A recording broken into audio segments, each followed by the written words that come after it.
Да, в одной из сегодняшних спортивных газет, ну, такая статистика. О, хорошо, да, встретили. Да, ну ладно, давайте повтора дождемся. Не готов я сразу утверждать, что неправильный свисток Максима Рыбина, но там жестко встретили.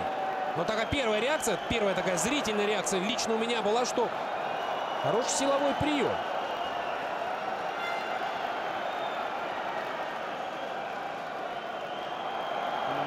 Ну да, и кровь.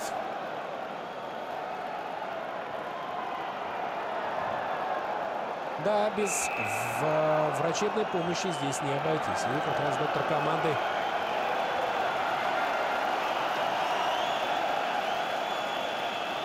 ну да, ну, наверное, был.